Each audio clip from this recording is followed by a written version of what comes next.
So welcome to episode 26 of Level Up, 60 minutes of live Q&A where your questions and votes really do drive the show.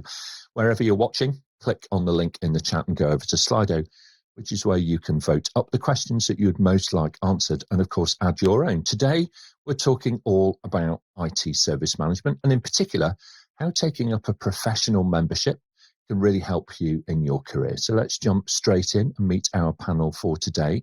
Sarbojit Bose is the owner and MD at Cyberservices over in Singapore. He trains and consults widely across the region in the fields of IT and cyber. Welcome, Sarbojit.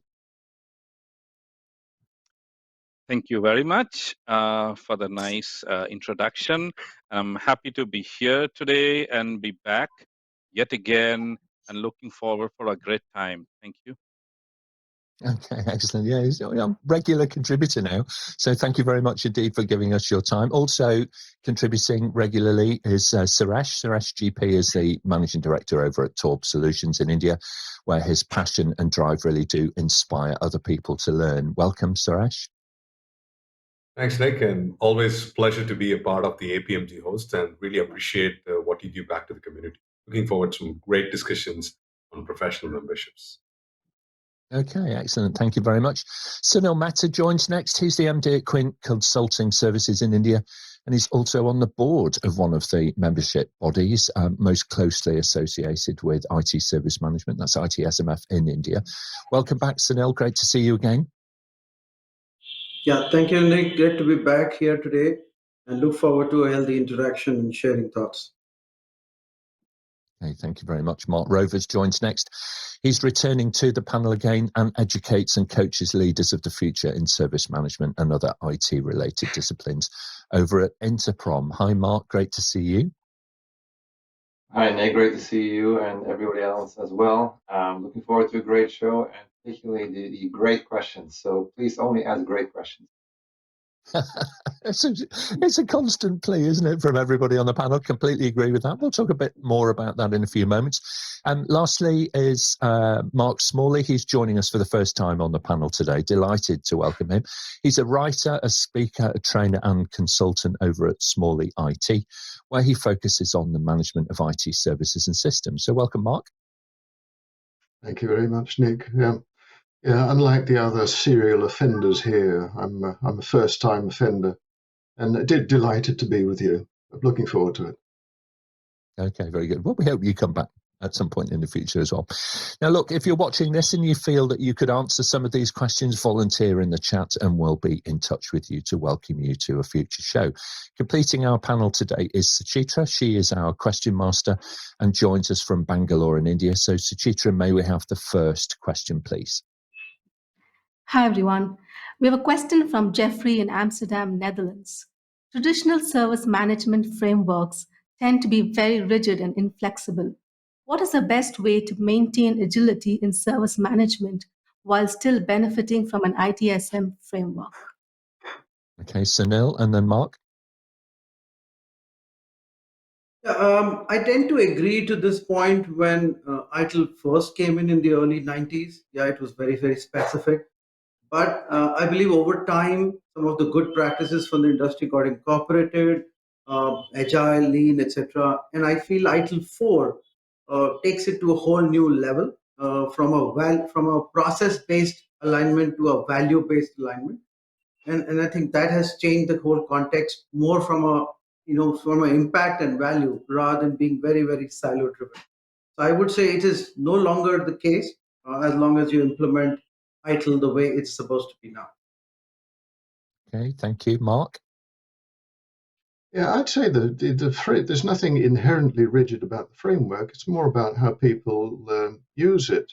So I think it's a question of doing two things. One is giving people who actually do the work, the practitioners, more autonomy to make professional judgments. And of course, you need process, but use it as scaffolding to guide you. But feel free when you feel confident and competent to deviate from the standard way of doing things. Yeah, I certainly support that and agree with that. I think a lot of this boils down to, do you adopt it in principle or do you adopt it from a kind of rigid, thought process and implement it to the letter. And I think we've all worked in organizations where the degree of freedom was very low. And so innovation was kind of tricky. And other organizations where you had a broader kind of approach. Go ahead, Mark. Yeah, I was just thinking of the lean movement and the Toyota production system. The legendary Taiichi Ono in that world said, "You have to face your own difficulties and think for yourself. Stop trying to borrow wisdom." And people do tend to look for the shortcut. See a best practice, apply that. It won't work for you. You have to adapt it to your own specific circumstances. So you've got to put the work in. Absolutely right. Thank you very much indeed, panel. Great question to begin our journey through the world of IT service management today. Suchitra, can we have the next question, please? Samantha from New York, US asks, what are the advantages of using a lightweight service management framework? Okay, so in contrast to the heavyweight ones, what are the advantages of using a more lightweight approach? Sunil? Yeah, I think traditionally, as Mark was saying, we try to implement ITSM in totality, right? And that makes it pretty complicated. It makes getting the management of change pretty complicated as well. When you have lightweight frameworks like the FitSM, etc., I think it's very interesting to look at the low-hanging fruits, as we say, which can actually turn around or make an impact faster. And if you can show those impacts initially, then the whole team gets around to really see, yeah, that works for us, and how do we take it to the next level? So I would say that's a good starting point for any project, and it works for most companies. Okay, thank you. Sarbojit? Hi. I would like to say that, even heavy frameworks, like as we know as ITL, but in V4, what they have done is they've introduced these guiding principles, and that does talk about that, having small chunk of work to be done. And it does talk about as well the guiding principles overall. They say that it helps to adopt to some IT framework and adapt that framework to the organization needs. So what Mark was talking about earlier, that do not borrow wisdom. You can have some idea of some others, but use it for your own benefit. Many times we try to fit in someone else's. So that's where sometimes we get the problem with the lightweight or heavyweight. Know how to use it. Understand, absolutely right, and proper. And a lot of these things are now baked into business rules within software. Whether you're working in a help desk environment or you're using a variety of cloud-based tools. And Mark, what's your experience? You work a lot in this space. What's your experience of taking the more lightweight approach? My experience is that if organizations are doing the bare minimum according to what the lightweight framework or standard like FitSM is asking you or suggesting you should do, you see, of course, you see the results faster, but let's focus on the bare minimum. I think we should be doing at the very least. We can always add to that, with other frameworks or other standards that are available, complementary standards, frameworks. But let's focus on the core, what we should be doing at the very least, according to, let's say, a FitSM standard. Then we know we have a system in place eventually that addresses all the major components that we should be focusing on in an organization. And then we can tag on, as I said, as we go. But let's do the bare minimum first. I think you're right, and certainly speaking with professionals and contrasting, when I was working in the software industry to the current situation, is that much of what was required in the early days is now understood and known and baked in. So it's quite a different set of circumstances that we are working in now. It's no longer a greenfield type situation. It's quite different to that. And I think a lot of organizations are tuning their approach based on that shared responsibility around shared service management. It's no longer just purely the responsibility of a single team. So very good. Thank you very much indeed, panel. Some good questions, I think. Now, let's move on and take the next question, please, Suchitra. There's a question from Jennifer in London in the UK. What skills does a successful service manager really need? Suresh, kick us off on this one.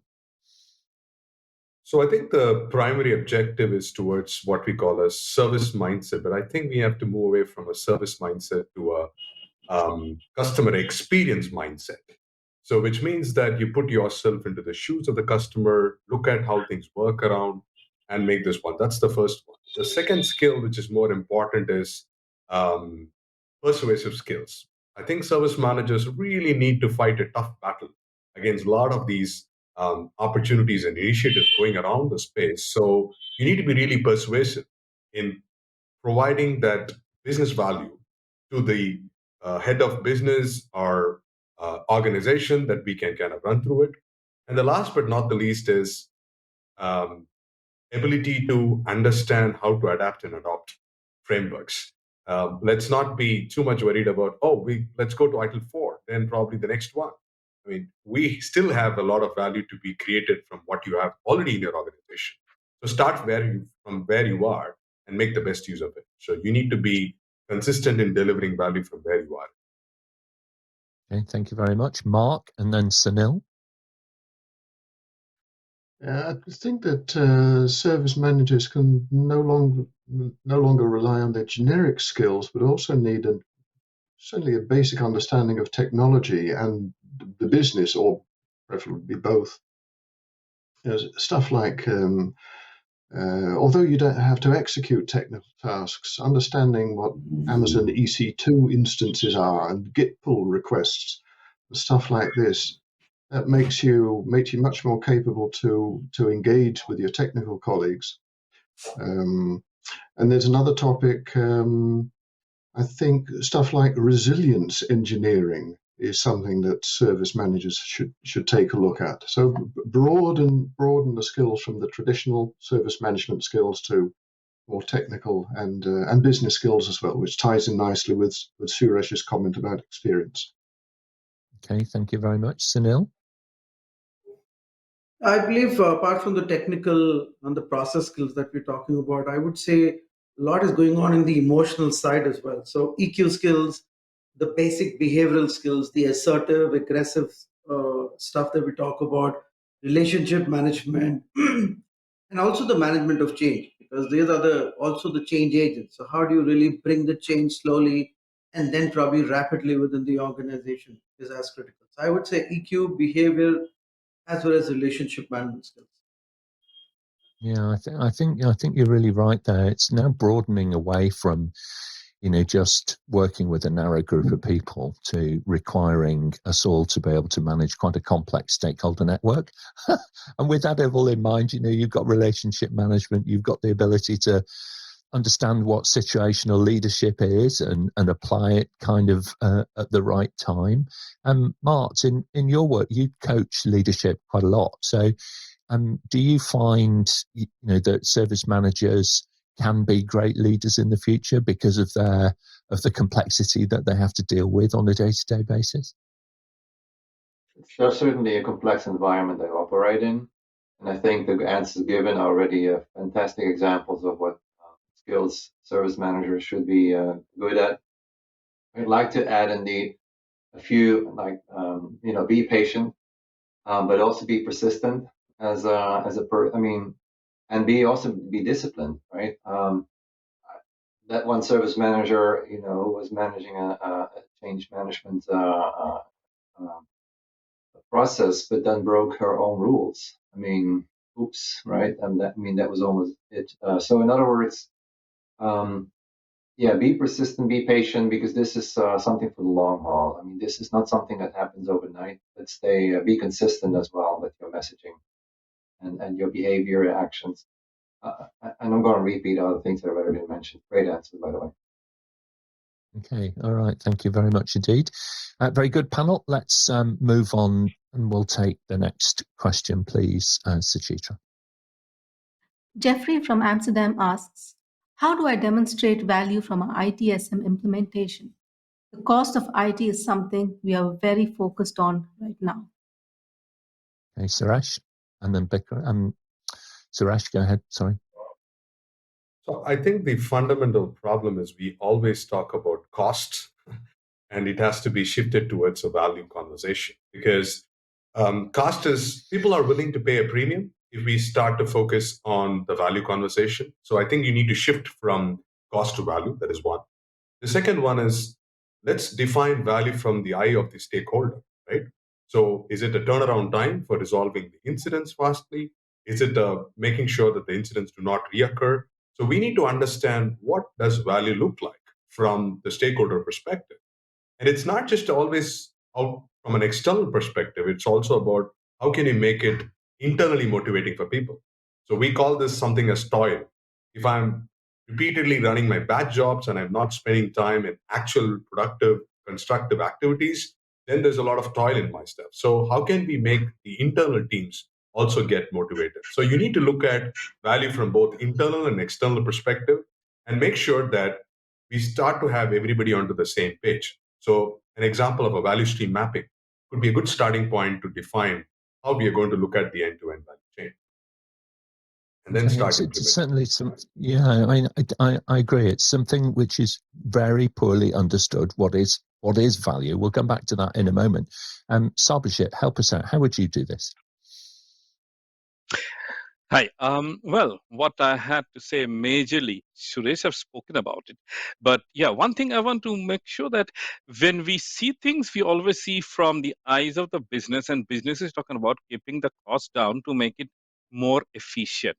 But here, what we are trying to say, yes, cost reduction is one thing, but we have to also make sure that the risk reduction is there, and we add to our benefits, and that we need to know what the customer, as we have been talking about, putting ourselves on customers shoes to understand what is it they are looking for, and not that what I am trying to achieve by improving my profitability. So that, Right. I think, Okay. is the main focus area.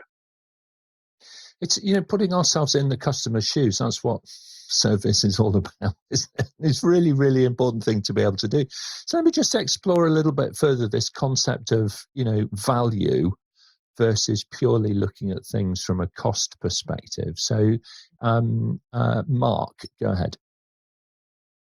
Yeah, how much time do you have? 2 minutes. Well, no, we could talk about this for hours. It's an interesting topic, articulating the business value of our initiatives. I've written a couple of pieces about that. You can find those easily enough on the web. But what I'd like to make is that it's a very sobering thought that after the initial concept has been articulated, been conceived, we've got a hypothesis, business hypothesis.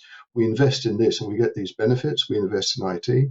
After that, we in IT are only in the position to mess things up. We can't, if you've got a business case that says we're going to make $1 million, you can't add to that business case. You can only mess it up and make it less than that. So it's a question of limiting the value leakage. That's often the thing we have to think about. Okay, really good point. So thank you. I think we'll come back to that probably as a focus topic in the future, helping colleagues be able to understand what value is, just purely versus cost, and the benefits that may derive from different initiatives. And Mark will be happy to include a link to one of those articles in the comments on the recorded version. So just let us know after the show. We'll pop that in for you. Okay, very good. Suchitra, let's move on, please, and take the next question, please. Question from Charles in Belfast, Ireland. What is the best way to define meaningful ITSM KPIs? Okay, so key performance indicators in the world of service management have been baked into products since the very first piece of software popped out of somebody's mind, I think. Mart, let's start with you, and then we'll come to Suresh. Let me start by saying that, as long as we consider ITSM or service management as something on its own, then I think we're already off to a wrong start. It's not as in something separate we do and we also have to focus on. It's something basically we should be doing all along, which we are actually doing all along. We just call it now service management. Having said that, whatever we do in the organization then needs to align with what the stakeholders want, as Suresh called them, our customers, the business partners. What do they want from us? What are their goals and objectives? What are they aiming for? So whatever we do as a service provider in the, let's say, the IT space, needs to be in support of that. If we measure our results and we cannot show what we contribute to the overall goals and objectives of the organization, we're already shooting in different targets. So there needs to be some alignment between our KPIs that we come up with in the service management space or in the IT environment and what the business is looking for. I love that, Mark. I think you're spot on there. It's not a separate activity. It's not an island on its own. It's about enabling others. Suresh, go ahead. So I believe you need to start looking at a business goal cascade, right? So anything that we do in service management has to have an overarching umbrella of serving the business partners. So we need to have an idea of what's the business goal that we are going to achieve, and then try to segment it out, because sometimes we get too much bogged towards the specifics, like mean time to resolve and mean time to repair. Who cares about that? At the end of the day, how can I deliver things faster and make sure it doesn't repeat happen? Because in incident management, we have this KPI that, response time and resolution time, which is okay, but it has to go even more further, right? How did you reduce the number of incidents coming back again, and focus on fixing it once for all? So I think the focus should be more of business KPIs, then automatically your ITSM will start making sense. Okay, thank you, Sunil. Yeah, I'm going to go a little bit deeper in specifics in terms of the theory taught us that there are three types of KPIs. That's what Suresh is also talking about.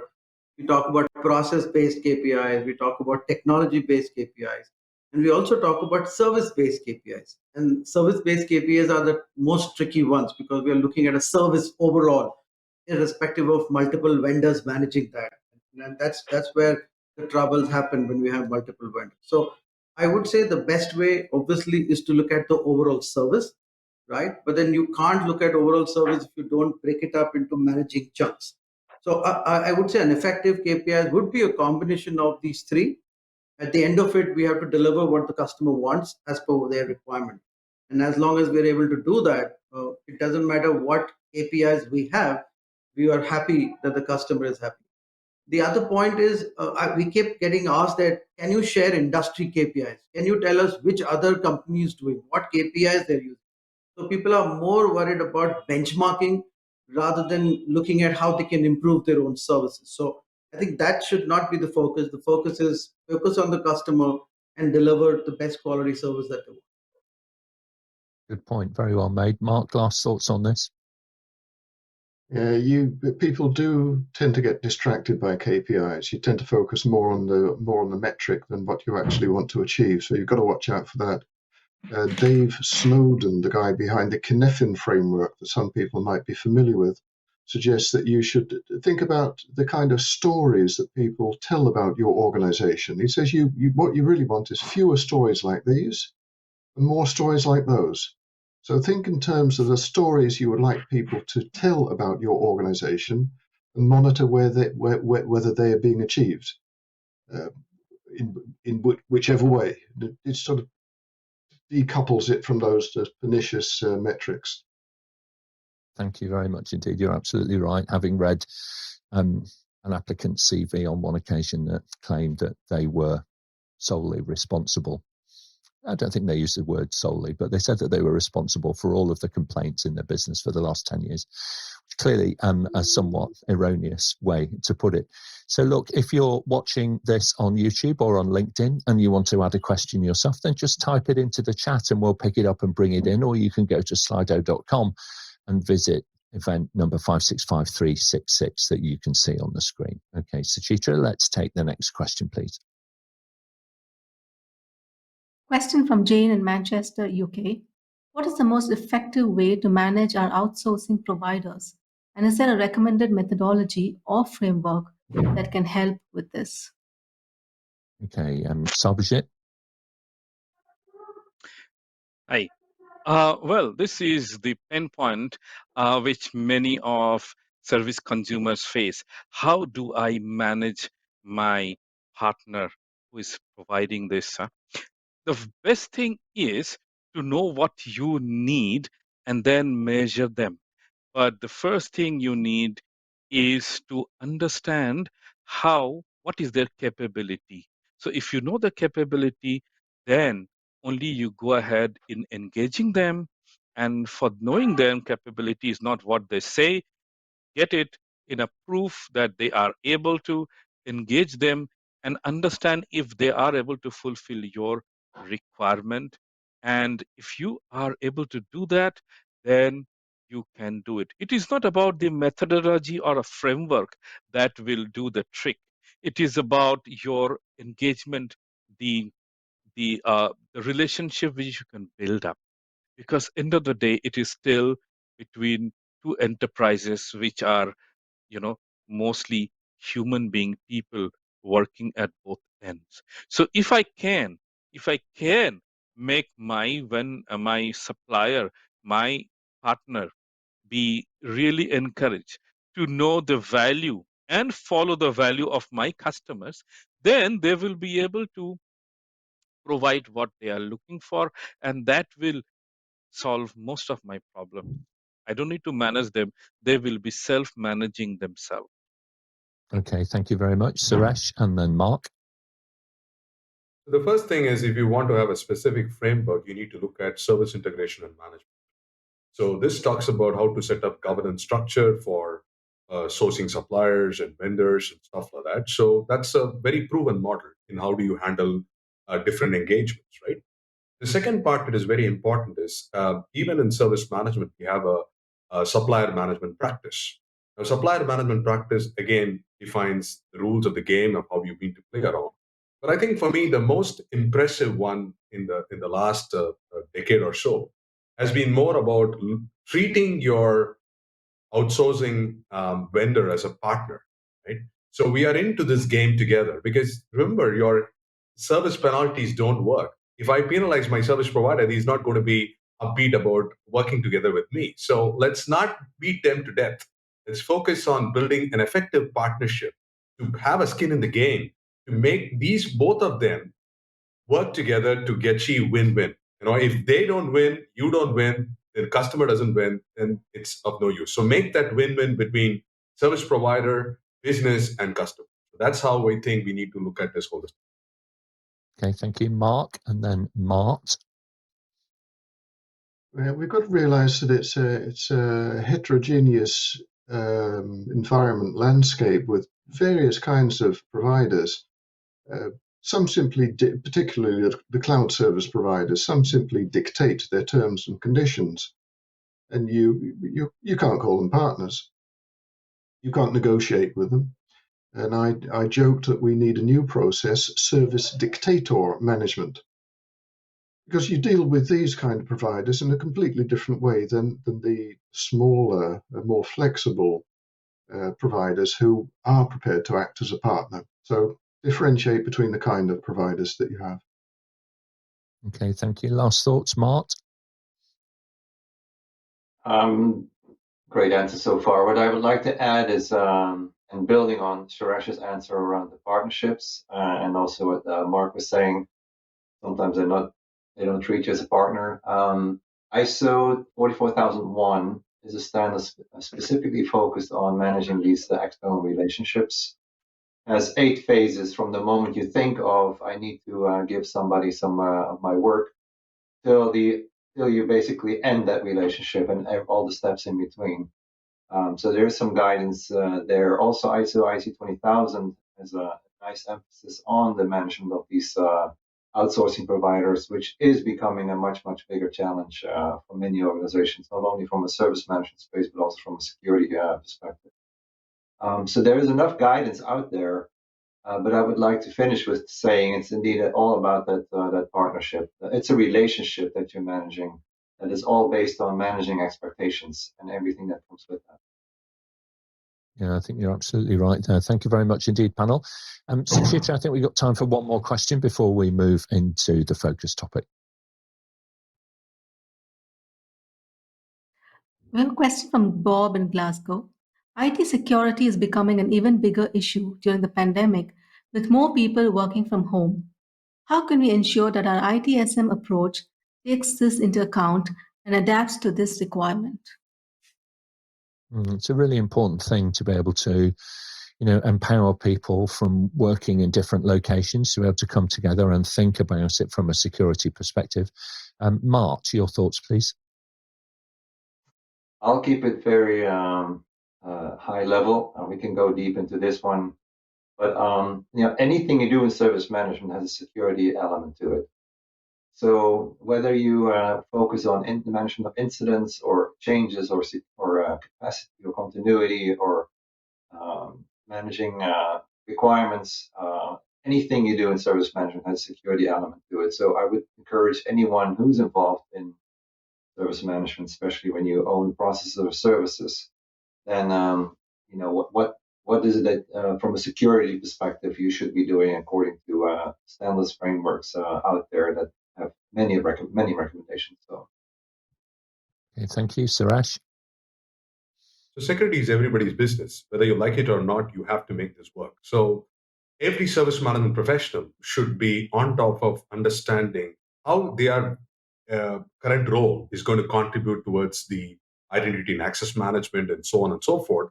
And to the point that Mart raised, you need to be familiar with some of the standards like ISO 27001 and also the NIST cybersecurity framework, because this is giving you a broader understanding of how we can help organizations to thrive on it. And remember, we all are equally accountable to make sure that we protect our customers' data and our data. Absolutely right. Sarbojit, last thoughts? Yes, hi. I would like to draw attention on this fact about the technical part. If now IT service has mostly been outsourced and has been very for a long time, I would say, has been remotely supported. Now, today's date, we do not always have IT people hovering around our, desks and our floors and provide. Mostly, we have to pick up the phone or even from the web do something. So it is already remote. Now, what we have to make sure, we have to again talk about those service lines of security, which Suresh talked about, identity access management, and about remote dialing in, and about other forms of security. And with today's security, we have a lot of tools to do that. And all service have to do is now get aligned to those tools and make sure. So it's a joint effort between security and IT services. And of course, I want to conclude what Suresh said: security is everyone's business. So as Okay, users, thank we you. also have to be a part of it. All right. Okay. Thank you very much, indeed. Running a little bit behind. So what we're going to do next is change gear a wee bit. I'm going to ask Sunil just to join me for a little bit of a deeper dive into the focus topic. For those of you who are in Slido, then please click on the focus topic tab and add your questions into there. And also, you can consider subscribing to our YouTube channel. If you're enjoying these sessions and you're getting value from them, and that is the very best way to go about doing that. You can find us easily, just search for APMG International on YouTube and click on the little subscribe button on the channel. Great. So look, since the 1990s, membership bodies have brought IT professionals together, and they've appeared all over the world, meeting the needs of local people who want to share ideas with like-minded individuals. They play a huge role in the raising of standards, the building of communities, and developing our leaders of the future. So Sunil, welcome. Take us back in time a little, if you can. When did you first become aware of ITSMF, and what attracted you to become a member of the Indian chapter? Yeah, thanks, Nick. I was in HP at that time, a part of the services division. And when I was first introduced to ITSM as a concept, I think that was 1999.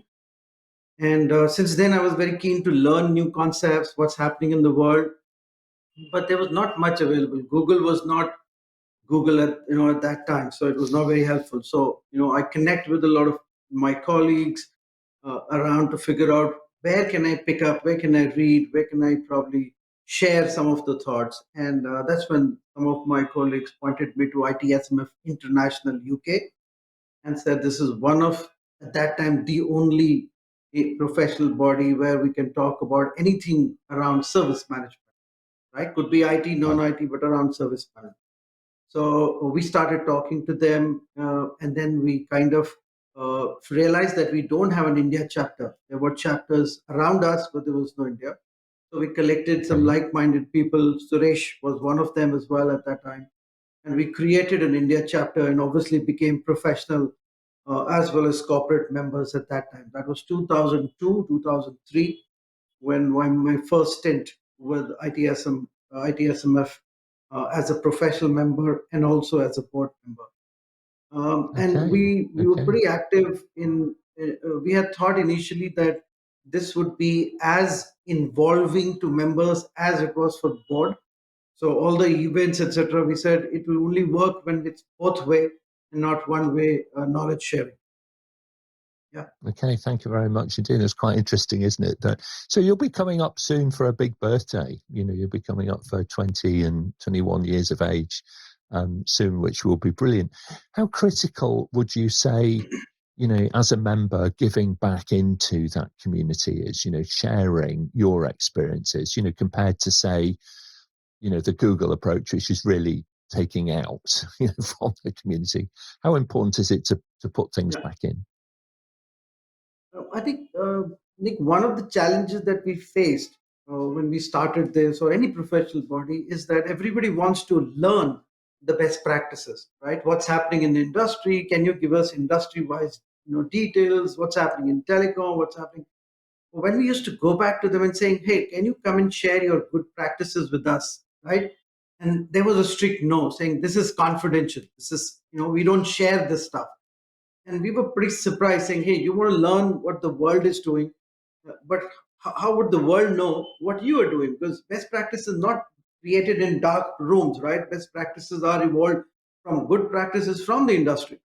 So that was one of our biggest challenge, saying how would we get an organization to share their good practices, with their colleagues in an open and a transparent manner, so that they can receive best practices also in an open and transparent. So, but it took us time. But I think some companies, some organizations are pretty open. Some are still stuck up till now, maybe after 20 years, but life goes on. But I would say it has to be a two-way approach, right? It cannot be one way. And as the sooner we realize that, I think the better for the industry as well as best practices. It's really, really important. And in many ways, I think that, by sharing what you're doing, you can get that peer review, you can get that validation, you can get that confirmation, that you are going along the right lines, and that, it makes a lot of sense. So just kind of bringing us right up to date then, with so many different ways now for people to network online, how does, a large membership body, an established membership body, keep pace and remain relevant for today's IT professional? Well, Nick, that's a very valid point, because there are so many professional bodies available now, in various paid, unpaid manner. I would say if you really want to keep, the network online, one has to be that you have to have good number of members, because I think that's the first. Because most of these bodies are run by members. They are not paid employees who run it. It is completely run by members. So that's one. I would say bring out really good quality knowledgeable sessions or knowledge sessions which are relevant as of now and for the future, right? Involve members in a way to share their practices. We call them good practices and best practices, which makes others people really compare, do benchmarking, and really make an impact when they go back. And third is be very consistent. We've seen a lot of activity going on, and that is including our ITSMF as well. A lot of activities going up for a few quarters, then it kind of dies down and goes up and dies down. as long as we can be very consistent with the connect with the members, they really come back again and again with learnings and sharing, and maybe some success stories and best practices as well. Yeah, absolutely right. It's nurturing that, that new talent all of the time. When people who are at the stage in their career where they can, devote some time to the community and build up their own profile.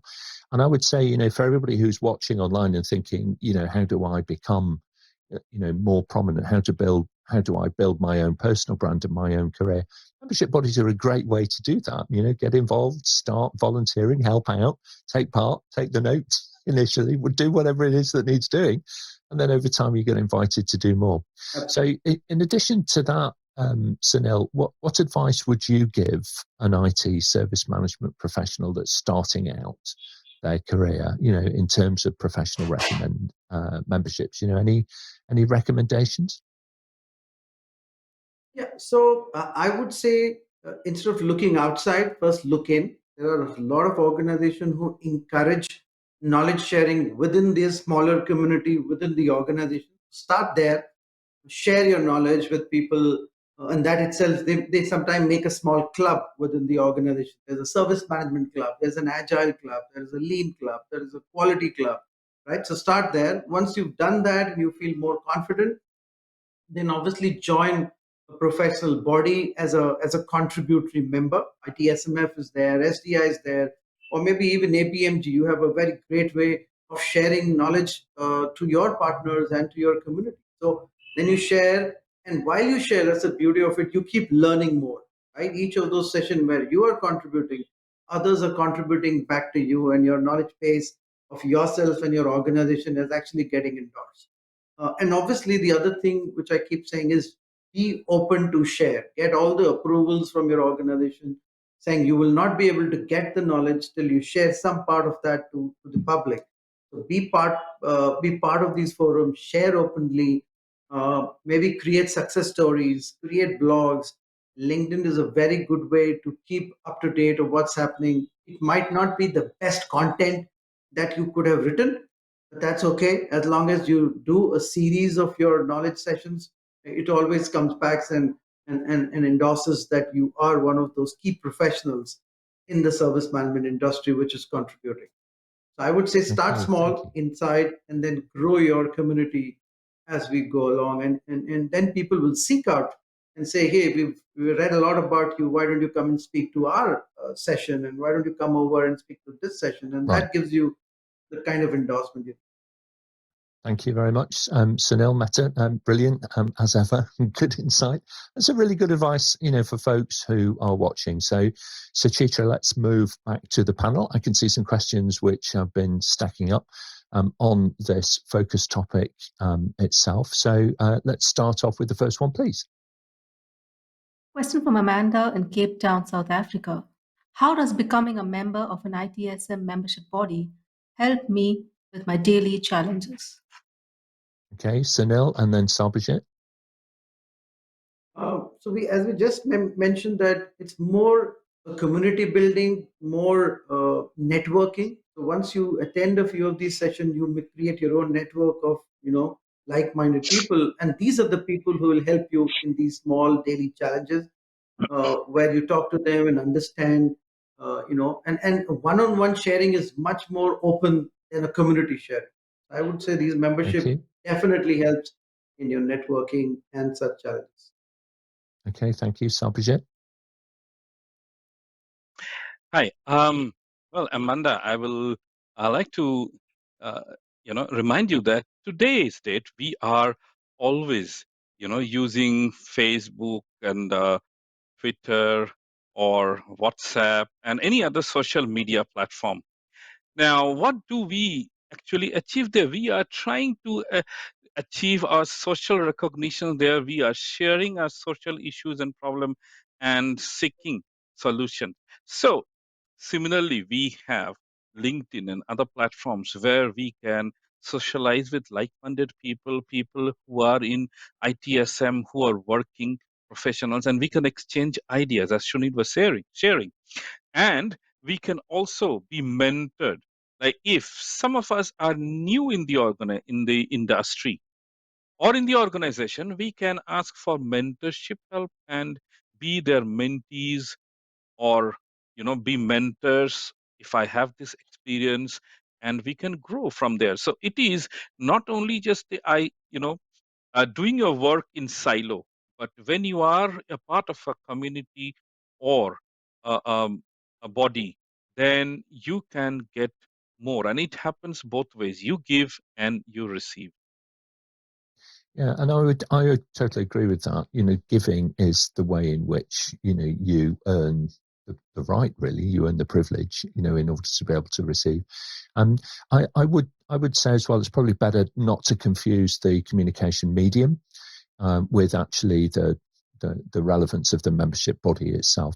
Becoming a member of a profession is signposting to people that you want to make your contribution. All right. Whereas using a communication medium, like WhatsApp, that might just be the right thing for you to use at that particular time in order to be able to get something done and exchanged. Suresh, final thoughts on this before we move on. So it's all about understanding that you don't want to reinvent the wheel. I look at memberships as being a sounding body. You can go there and rant out, and you will patiently hear someone and then talk about it. It's a game changer, right? There's someone to listen to your worries and woes, and that's a game thing about. And physical connect, I just miss so much of that. And that's a very important part of nudging this and finding out new avenues to increase your curiosity. So this is going to be having a growth mindset, developing a curiosity, and making sure that you have some great coaches and mentors over the period of time. I have personally benefited in the last 10 years as this part, and I believe that more of the people will get benefited as they jump into the bandwagon. Yeah, completely agree with that. We learned so much through the interaction itself that when we're back together again and we are working more face to face, some of that will come flooding back to us, I'm quite sure. Okay, Suchitra, we need to pick up the pace, panel. Now, if we can, to fit some more questions in, let's take the next question, please. Question from Jennifer in London, the UK. What are the most popular membership bodies in service management that will help advance my career? Okay, let's ask the panel for one membership body each then. Who'd like to kick us off with one of their favourites? Go ahead, Sunil.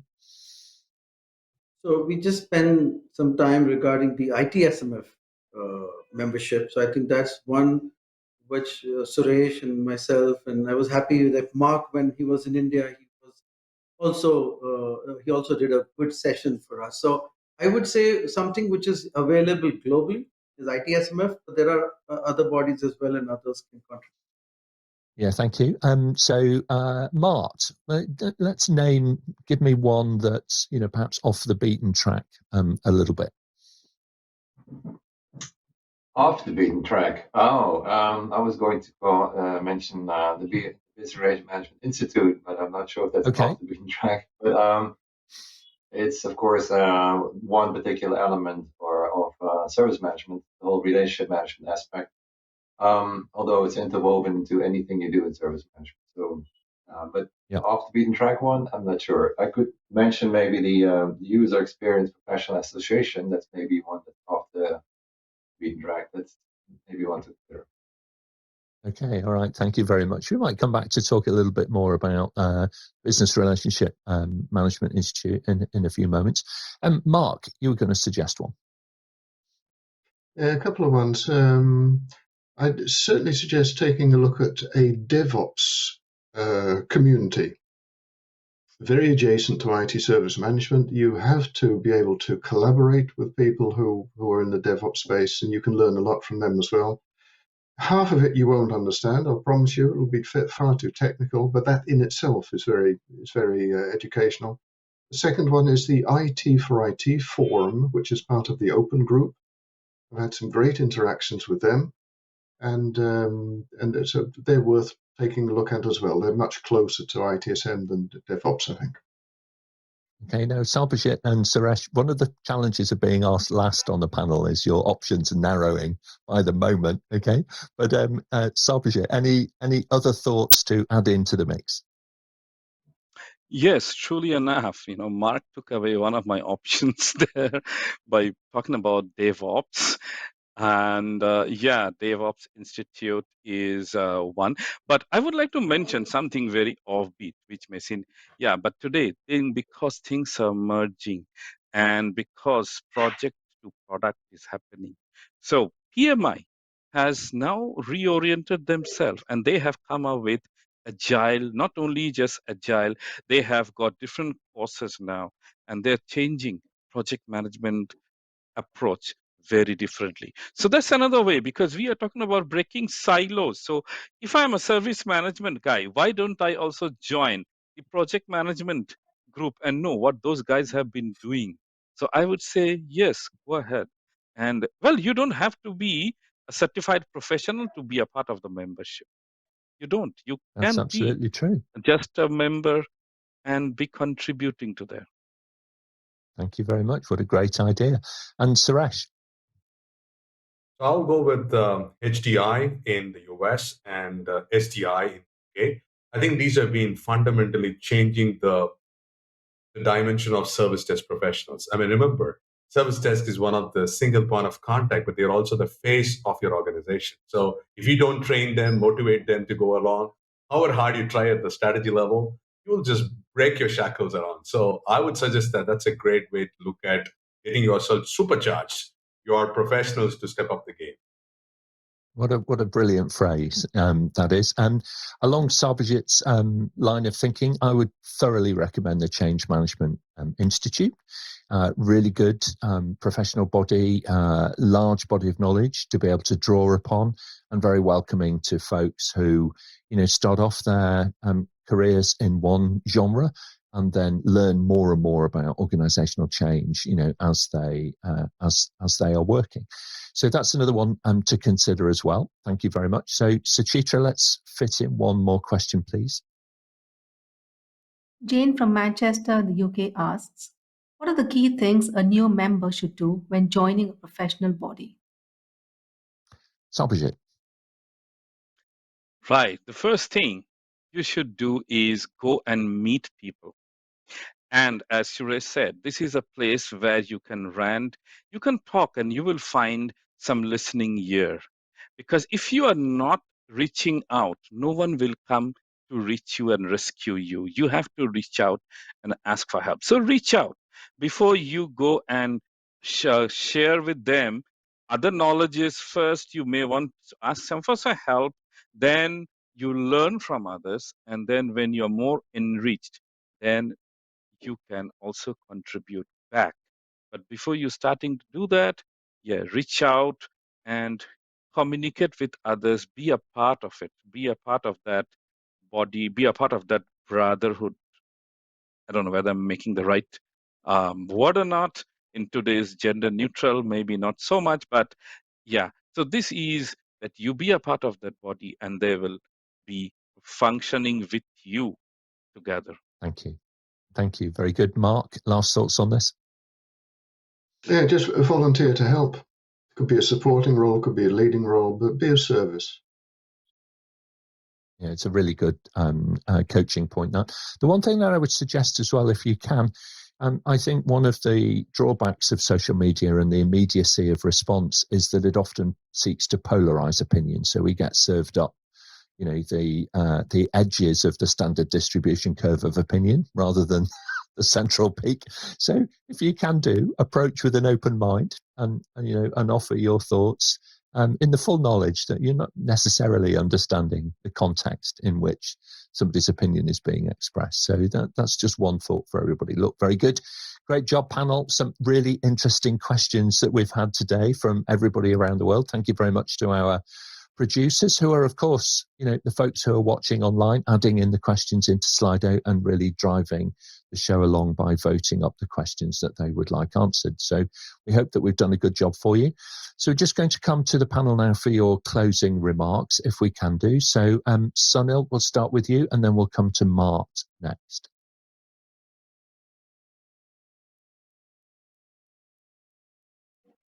So Sunil, sorry, we can't hear you. There you go. So one thing I want to talk about is more in terms of that one single best practice might not solve all your issues, right? So you need to do a little bit of mapping with the rest of the best practices, lean, agile, DevOps, CM. We talked a lot today about those. And what fits best in your organization could be a combination. So keep your mind open, keep your learning engines on, because you need to network with a lot of people, but work with multiple best practices to really solve your issue. Thanks, Nick. Excellent. Thank you very much. Mart and then Mark. If we stick to the professional membership topic, I would say the biggest value you get out of a membership is that if you have challenges with your own initiatives, the answers are right out there. I mean, within these organizations, none sounds maybe too much, but most of your challenges are already been faced by others. So I mean, you're not that unique. So you'll find answers quickly once you start opening up and start, expressing this is, my challenge. Anybody else out there that has had a similar challenge? Sure enough, people are willing to share. It's sometimes mind-boggling how much people are willing to share in these organizations. It's a great way of getting the value of a membership. Thank you very much indeed, Mark, and then Sarbojit. The ancient Greeks spoke about logos, ethos, and pathos, truth, goodness, and beauty. IT people are good at logos. We're good at the rational stuff, the logic. We're increasingly getting better at doing the right thing, the ethically right thing. I think the challenge is to do more beautiful things that appeal more to the senses. So let's make beautiful things. Okay, very good. What a lovely thought. I did meet a developer from Amazon who talked about the not just the viable product, but the viable, beautiful product in his thinking about the way in which they develop software. So interesting, good point. Thank you very much, Sarbojit, and then Suresh. Hi. So all the IT service professionals, as when you join professional body, so then you are not alone. You are together among many others. So you can share, you can be cared, and you can also grow together with people. I was so sad when in Singapore, I was one of the members when he had to shut down the ITSM chapter here because people did not come. And end of the day, we had to do that last nail. But I would be happy in future we can start it, because there is nothing in great as in sharing and caring about fellow people in your profession. Absolutely agree. Thank you very much, Suresh, and then Suchitra. So for me, the most important part is network is your net worth. So please understand that the more number of people that you can connect across the globe, you actually grow even more wiser, right? That's number one. Number two, don't miss any of the conferences. I'm dying to go to the next physical conference to meet Mart in person, because I couldn't make this for this trip in Philadelphia.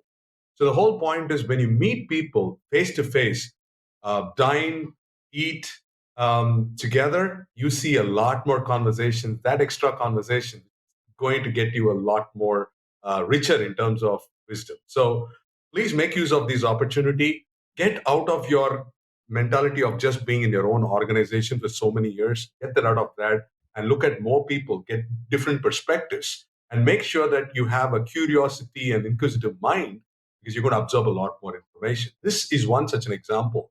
Meeting so much people, getting a lot of wisdom. That's how we need to get value out of this. So stay tuned and be participative. It's a phenomenal experience. Thank you very much. Suchitra, interesting mix of questions today, I thought. Yeah, it's been a great event. We've had a lot more questions, which we will revisit for the next show. But a big thank you to the panel for your amazing answers and your different perspectives. So thank you. Okay, thank you very much indeed. And, I would say continue to tune in as well to Level Up and, make your contribution, volunteer to become a panelist. Now, talking about that, coming up later on today at 1 p.m. GMT is we're returning really to the world of project and change management, and with a focus today actually on project politics. So how to recognize when project politics can be beneficial, and also manage those situations where perhaps they are less so. Next Monday at the same time, 8 a.m. GMT, we'll be looking at careers and specifically how to build up our facilitation skills, something which can really make the difference to getting the job done in the right way and within a reasonable timescale. Later on the same day, we will return to the world of online learning and talk specifically about how we are improving courseware development for online delivery of all kinds. So we'll very much look forward to welcoming you to those events. Subscribe to us on the show, and we'll send you a personal summary of what's coming up over the next few weeks and how you can join us on the panel and level up your career with APMG. Thanks very much, everybody. We'll see you next time.